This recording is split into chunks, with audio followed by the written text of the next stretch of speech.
Tengan ustedes muy buenas noches. En primer lugar, mi agradecimiento a la Escuela de Gobierno y Políticas Públicas. Muy honrado de estar en esta inauguración del año académico. Un saludo también a los miembros de la mesa y a ustedes por atender a la invitación que hemos hecho. Bueno, efectivamente, como ha señalado Martín, varios miembros de la escuela hemos participado en este trabajo, que ha sido un trabajo muy intenso, de entre casi 2 a 3 meses, y que nos ha permitido elaborar un informe que es el resultado de varias entradas que nos han permitido justamente llegar a este producto. En primer lugar, la visita a las bancadas parlamentarias, absolutamente todas, los partidos políticos, miembros de la sociedad civil en el Acuerdo Nacional, constitucionalistas, expertos. Hemos tenido comunicación directa con cerca de 280 personas. Hemos sistematizado un conjunto muy alto de proyectos de ley, así como informes de comisiones anteriores. Es decir, hemos intentado, allí donde ha sido posible, sistematizar pues también el conocimiento, la experiencia que nos han brindado todas estas personas e instituciones.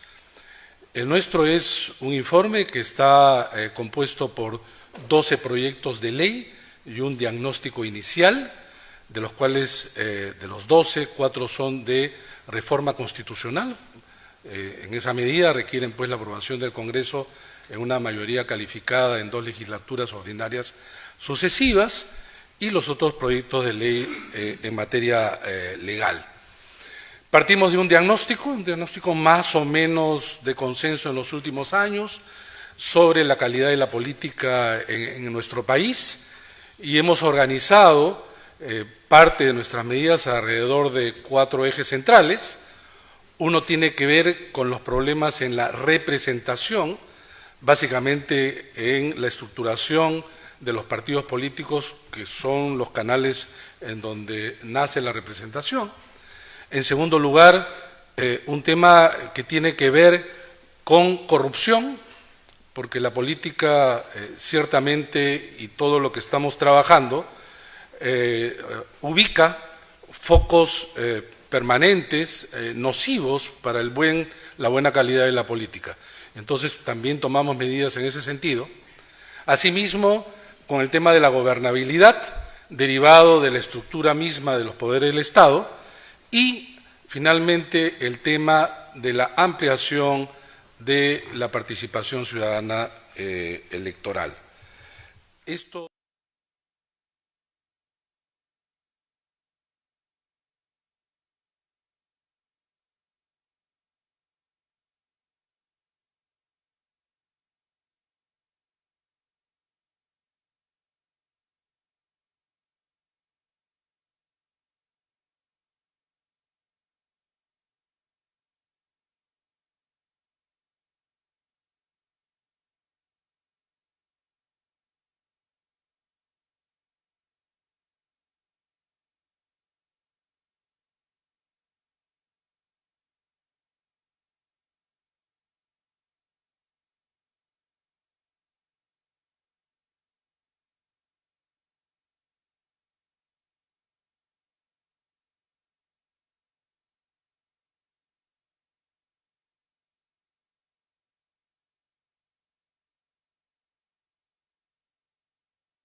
Un montón de organizaciones. No ha sido un filtro, muy por el contrario, ha creado mayores problemas. Estamos pidiendo ahora para la inscripción, en realidad, afiliación y militancia. El centro es la militancia. El partido que tiene como unidades en sí mismas que permiten su existencia, la militancia, la adhesión al partido, no la firma de adherente, con la cual no se desarrolla ningún compromiso.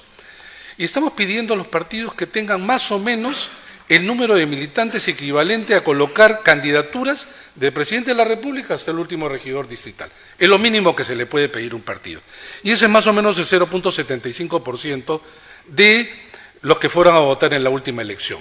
O sea, no es tampoco un número arbitrario. A nivel regional, ahí lo pueden ver en la lámina, estamos pidiendo el 1% en el caso, repito, los movimientos regionales, que si es que a nivel nacional hay un serio problema de organización, funcionalidad de los partidos, a nivel regional esto es muchísimo mayor. Y entonces, pero resulta que la ley también pide ahora militancia. ¿Cuál es la diferencia?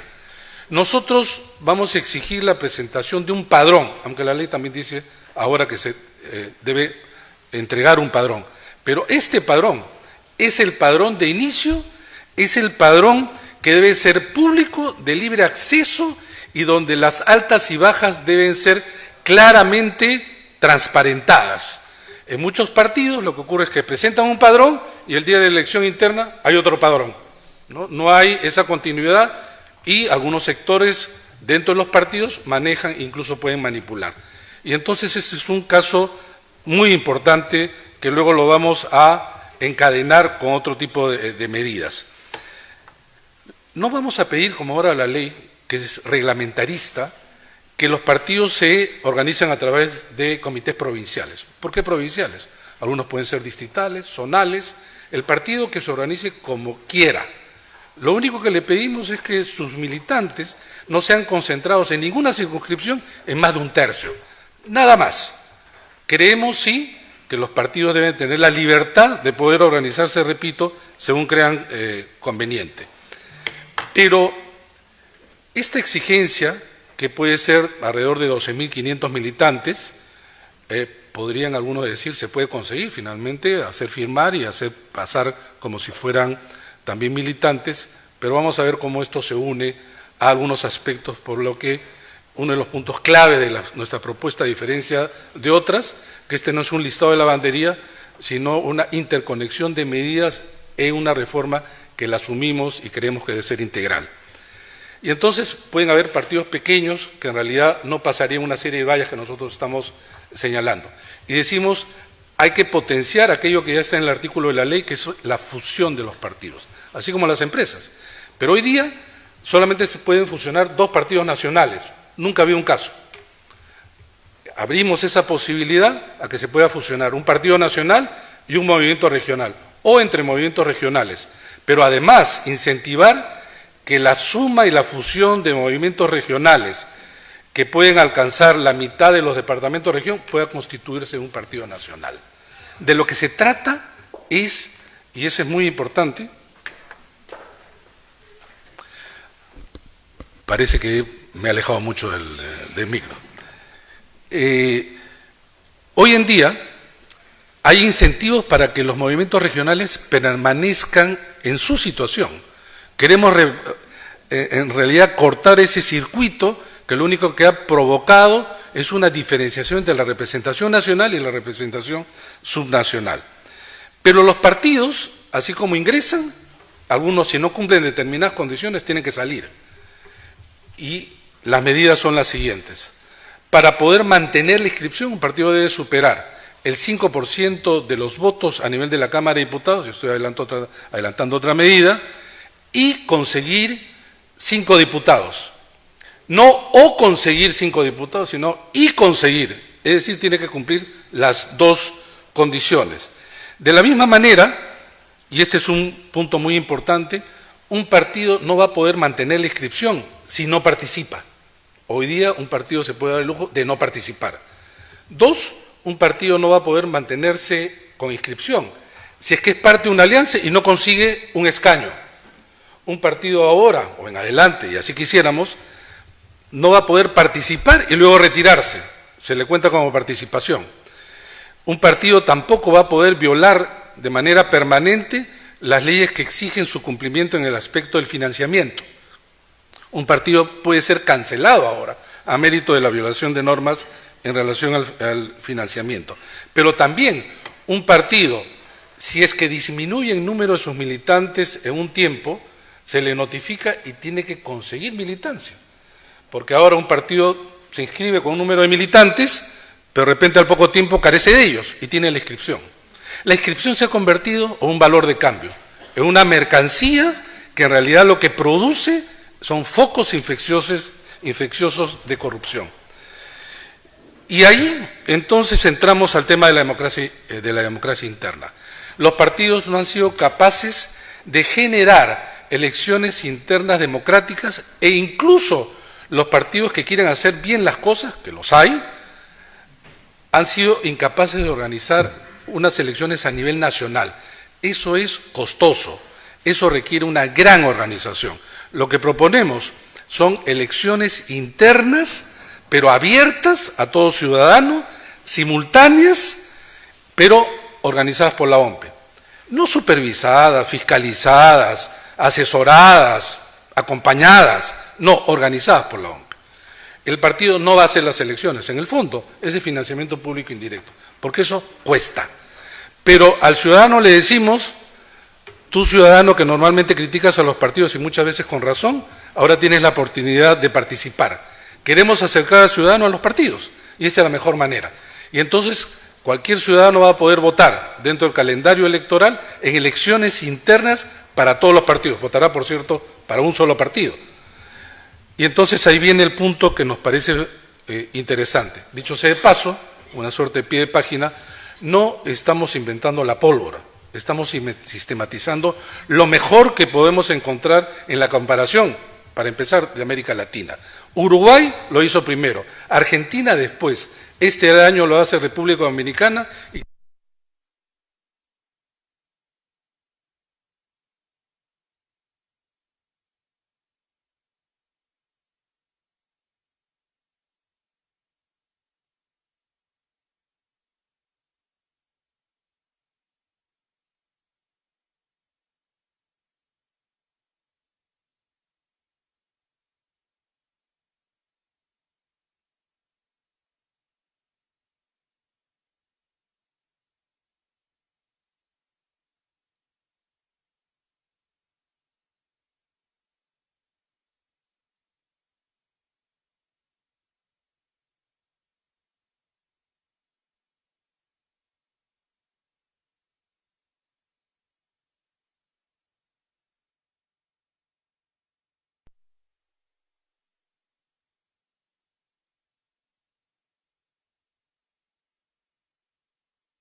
margen de la franja.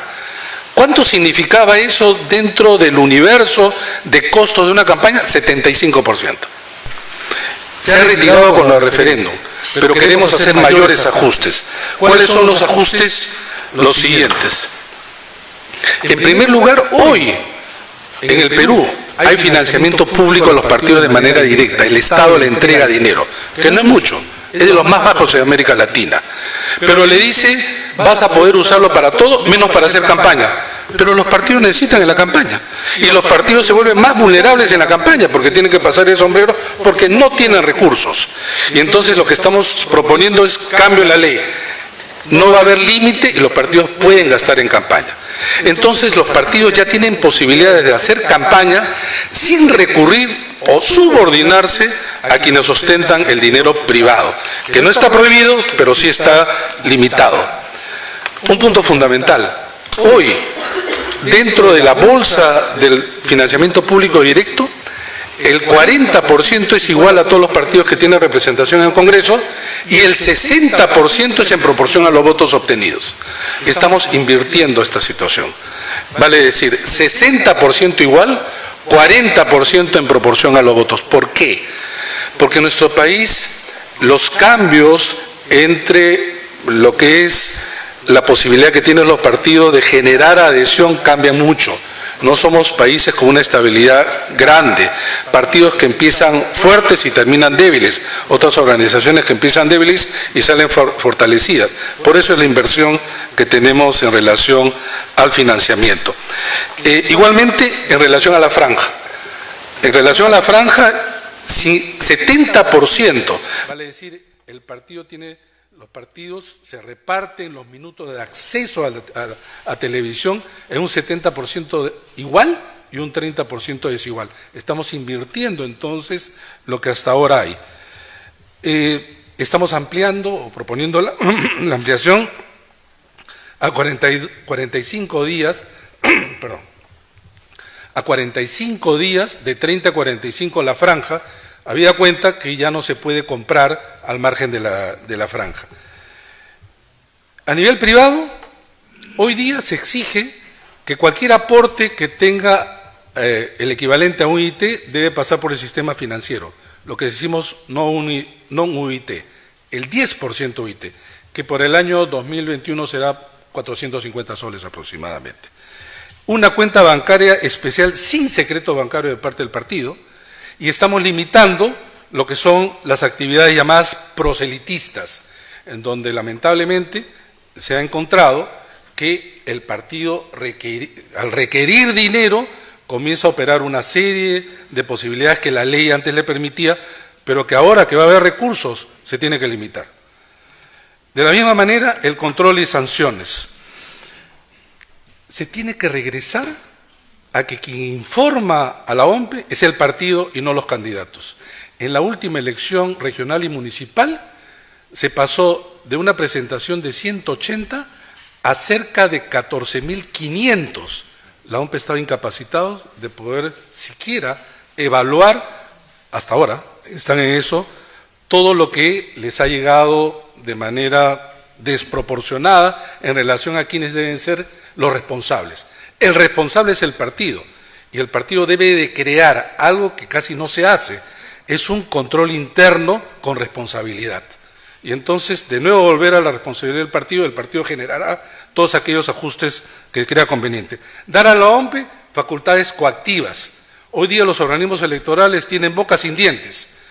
El Perú, a través de los organismos electorales, no ha cobrado un sol a ningún partido, y han sido sancionados varios. Pero además se ha mejorado el catálogo de sanciones y de infracciones, pero además se está incorporando la figura de la suspensión, pero también de la cancelación del partido si es que éste de manera frecuente viola las normas. Y de la misma manera se está incorporando el tema del financiamiento ilegal como delito en el Código Penal, porque así ya lo estableció en la pregunta 3 del referéndum del 9 de diciembre. Si es así el financiamiento, pasamos a un tema crucial, sistema de gobierno. Y acá queremos ser bien claros. Todo lo que estamos proponiendo es del 2021 para adelante. Nada de lo que acá se propone es para este periodo hasta el 2021, sino del 2021 para adelante, porque lo que no queremos es incidir en las relaciones actuales entre los poderes que ya están establecidos. Queremos que se discuta para adelante. Y en ese sentido, dentro de lo que es el sistema de gobierno, lo siguiente.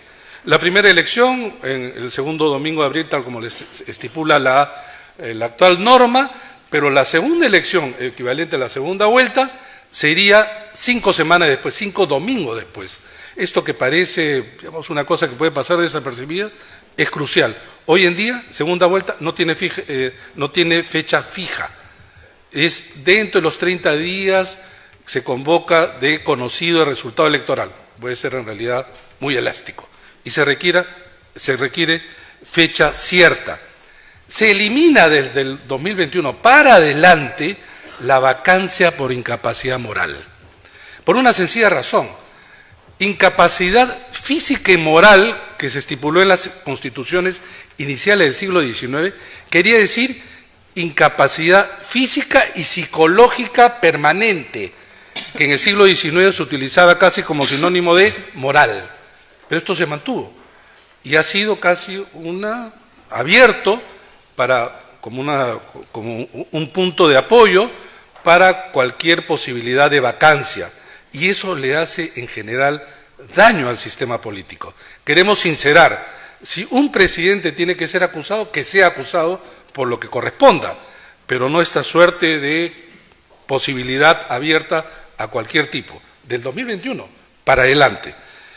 De la misma manera somos claros en que ningún presidente puede ser reelegido en un mandato, dentro del mandato de 5 años, quien sale elegido o ostenta el cargo por sucesión. En ninguno de los casos puede postular.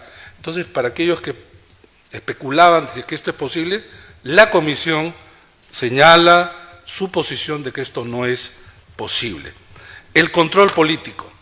Nuestro país es el país que, siendo presidencialista como toda América, contiene mecanismos parlamentarios como no lo tiene ningún país en el mundo. Ningún país. La figura del primer ministro, la figura del propio gabinete, la interpelación, la censura, el voto de confianza, el voto de investidura, la disolución del Congreso, son figuras del parlamentarismo. Perdón. Esta figura del parlamentarismo han llevado a situaciones que producen ingobernabilidad. Queremos entonces sacar algunas armas letales. Hay que descomponer este presidencialismo parlamentarizado que lleva a la confrontación del 2021 para adelante, nuevamente. Y entonces, a lo alemán, que es un sistema realmente parlamentario, la censura no es por ministro, es para todo el gabinete. Y la cuestión de confianza, de la misma manera. Se elimina la obligatoriedad del voto de confianza, es decir, el voto de investidura inicial de cada gabinete. Miren ustedes la contradicción. En los parlamentarismos, el primer ministro, que es gobierno, es quien gobierna, va al Congreso, al Bundestag, en el caso alemán, presenta su plan de 4 años. Y el Parlamento, quien además por mayoría lo ha elegido, le da un voto de investidura, le da legitimidad de inicio. Es así. En nuestro país, quien gobierna no es el primer ministro. No es el primer ministro, es el presidente de la República. Pero no va el presidente de la República, va el primer ministro. Y en un mandato de 5 años puede ir 5, 6, 7 primeros ministros. ¿A presentar qué? ¿El plan de 5 años? No, un supuesto plan en donde en realidad nadie discute. Todo el mundo discute sobre otros términos. Y le tienen que dar un voto de investidura, pero ya estuvo investido cuando juramentó. Esas son las contradicciones, una de las tantas contradicciones del sistema presidencialista parlamentarizado. Pero entonces se elimina el voto de confianza obligatorio, no se puede censurar, pero tampoco se puede solicitar un voto de confianza individual. Pero un punto importante, a partir del 28 de julio, pero mirado, imagínense ustedes hacia futuro, el último año no se puede disolver el Parlamento, pero el otro poder no tiene cómo protegerse. Sí se puede censurar gabinetes en ese último año, gabinetes y ministros, lo que se quiera, sin límite. Y entonces, a partir de ahora, si es que eso se aprueba, el último año no hay disolución del Parlamento, pero tampoco hay censura, en ningún caso, para permitir justamente el equilibrio que tanto se necesita. Pero además queremos convocar, a partir de la constitución justamente de este poder, que el candidato presidencial, si así lo desee, puede ser candidato a diputado o a senador. Qué bien hubiera sido en nuestro país si tuviéramos a los líderes en el Parlamento, como ocurre en los parlamentarismos. Los parlamentarismos, para empezar, todos tienen que ser miembros del Parlamento y quien sale primer ministro, jefe de gobierno, está en el Parlamento. Ellos y también los competidores. Bueno, pues eso es lo que queremos. Paridad, alternancia y 2 cámaras, que es lo fundamental. Cámara de Diputados, cámara que es la que produce las leyes, Cámara de Senadores, Cámara Revisora, como en realidad fuese el modelo que ha sido más o menos concordado, muchas gracias, en el proceso previo al referéndum. Circunscripciones todavía limitadas, porque hay 130 diputados, equivalente a lo que ahora son 130 en el caso de este Parlamento unicameral. Estamos incluyendo, sin embargo, lo siguiente: 2 escaños de más para los peruanos residentes en el extranjero, que para el 2021 estamos hablando de cerca de 1 millón de peruanos en el extranjero, y estar a la par, como muchísimos otros países, que en las reformas de última generación le otorgan realmente representación, y un representante más para las poblaciones indígenas, que por cierto son importantes en nuestro país. Cámara de Senadores, como lo acordaron en el mismo Parlamento, en un número equivalente a 50. 1 por departamento, Lima provincias, que suman 26, y un paquete 24 de circunscripción única. Esto sería más o menos el diseño de la Cámara de Diputados y de Senadores. Pero además queremos agregar algunos otros elementos que nos parece fundamental. Impedimentos de candidatura, y esto en la idea de la lucha contra la corrupción, que ya he de alguna manera señalado en algunos otros campos. Impedimentos de postular a aquellos quienes tienen sentencia por delito doloso en primera instancia. Si eso se hubiera aplicado en la última elección regional y municipal, algunas autoridades no hubieran juramentado en el cargo. Esto es muy importante porque en el país ha aparecido, y porque las normas lo permitían, justamente que candidateen, y es más, que logren obtener la autoridad investida cuando han tenido, algunos de ellos, justamente sentencias por delito doloso. Inmunidad parlamentaria, que es un tema recurrente, un tema donde le ha hecho daño al mismo Parlamento. Creemos que hay modelos interesantes y hemos recogido, entre otros, el modelo chileno. ¿Quién en realidad se encarga de la inmunidad y de levantarle? La Corte Suprema. La Corte Suprema, y sustraer de esto para la decisión del Congreso. Y entonces que no se abra esa posibilidad del manejo de los tiempos y de los recursos que amplían muchas veces y en contra de la imagen del propio Parlamento el uso de la inmunidad parlamentaria. Y entonces los procedimientos ya los hemos señalado entre las cámaras. La Cámara de Diputados presenta las iniciativas, pero la Cámara de Senadores no solamente se encarga de revisar, sino en un plazo perentorio de no más de 60 días. Vale decir que las normas no pasen de una Cámara a otra durmiendo el sueño de los justos, que era una de las críticas a la bicameralidad del año 79. Pero además el presidente de la República tiene exclusiva iniciativa en la modificación de la ley de presupuesto, que es fundamental. Y esta es una de las medidas también fundamentales. Lo que estamos proponiendo es la renovación parcial de la Cámara de Diputados, no de las senadores, sí la de diputados, de tal manera que a mitad de mandato, digamos, si ustedes ven el gráfico ahí, 2021 y 2023, los peruanos somos convocados nuevamente, pero para la disputa y la competencia por la mitad de los escaños, 65. previamente establecidos. De tal manera que si ustedes ven, al coincidir con elecciones municipales y regionales, los peruanos vamos a ser convocados cada 2 años y medio exacto. Hoy día, ese cronograma electoral es absolutamente dispar. Hay momentos en que se juntan, pero luego espacios en donde no hay elecciones. Y eso oxigena la representación. Y entonces los partidos van a tener que luchar también por recoger una mayoría y no sentarse esperando 5 años después. Y los ciudadanos tener la oportunidad de tener incidencia en esa misma elección. Rápidamente regional, y yo estoy ya terminando, Martín. No estamos en la comisión. No, yo le ponía tarjeta roja a Martín, era al revés. Rápidamente, regional. Vamos a regresar con variaciones al sistema interior. La segunda vuelta regional no ha reportado beneficios, sino por el contrario, mayores problemas. Y estamos diciendo, voto por lista, al igual que el municipal, premio a la mayoría, no 50%, 40%, pero voto por lista. No seguiremos provincializando a una región, cuando la idea de la región era al contrario, ampliar el ámbito del territorio y sus respectivas lógicas internas.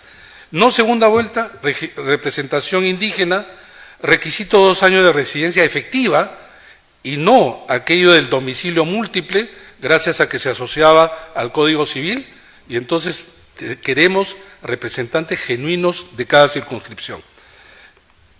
A nivel municipal, la variación es, la lista ganadora tiene mayoría absoluta. Hoy día dice la norma que se le entrega escaños equivalentes al 50% más 1 de los escaños. Cuando hay un consejo de 5, el partido ganador se iba a 4, con independencia de qué porcentaje sacaba. Lo que queremos es mayoría absoluta, ¿sí? Bueno, 3 de 5, pero no 4. Requisito igual, paridad y alternancia, las mismas causales de vacancia y suspensión, pero además queremos cortar, digamos, una dinámica que nos parece poco transparente. Que los consejeros y concejales puedan solicitar a la autoridad información para su uso en términos también de transparencia. Hoy día, si uno le pide a un alcalde o a un gobernador, pasa por votación del consejo. Si el alcalde o gobernador tiene mayoría, no se la da, no se la da. Hay que cortar eso y con esto termino, Martín. Participación electoral y política efectiva. Hoy día vamos a los locales de votación y una mesa se abre y otra no. En algunos fluye y en otras no. ¿Saben por qué? Porque la norma restringe la posibilidad de una buena gestión en el caso de la OMPE. Entonces lo que se requiere ahora, y esto lo propuso la OMPE, es una mejor gestión. Los miembros de mesa serán en realidad miembros de local y conforme vayan llegando se van cubriendo las mesas. Eso va a facilitar mucho. Eso va a dar mucha fluidez a la elección, más el voto domiciliario, que cada vez más se desarrolla, es decir, ustedes pueden elegir el local, se va a ampliar a nivel nacional. Ese es fundamental. Se elimina la ley seca. Y no solamente porque no nos gusta y es inoperativo, sino porque ese es gasto al Estado. Ese es gasto inútil al Estado, porque en realidad lo que se sanciona es la comercialización y no tanto el consumo. Pero esta es una ley de inicio del siglo XX, descartada por supuesto por muchos países. Vamos a proponer reducir la emisión de publicación de encuestas a solo 24 horas. De esta manera vamos a reducir también las falsas encuestas, que en la semana en donde se prohíbe, proliferan. Y de la misma manera, y ahora sí concluyo, vamos a promover, aun cuando entiendo, seguramente me pueden confirmar las congresistas, el voto postal. En el extranjero hay 88 consulados. Los peruanos en el extranjero tienen que transportarse distancias y con gastos muy altos. Incorporar el voto postal en aquellos países donde evidentemente el correo funciona, y progresivamente, pero a su vez restablecer la multa. Lo que ha ocurrido es que se les ha retirado la multa en el caso de peruanos residentes en el extranjero. Es por eso que la participación electoral en el referéndum fue de 29%, absolutamente menor comparativamente con el caso nacional. Pero también establecer y ampliar, porque así tiene que ser, acercar el voto a algunos peruanos que por diversas razones no pueden ejercerlo. Por ejemplo, en las cárceles, los inculpados. Por ejemplo, en los centros de salud. Y promover entonces la ampliación del sufragio que creo que necesitan sectores importantes en nuestro país. Corriendo, en pocos minutos, en realidad, el trabajo intenso de cerca de 3 meses de trabajo, que fue realmente con mucho empeño y lo entregamos con mucho orgullo. Muchas gracias.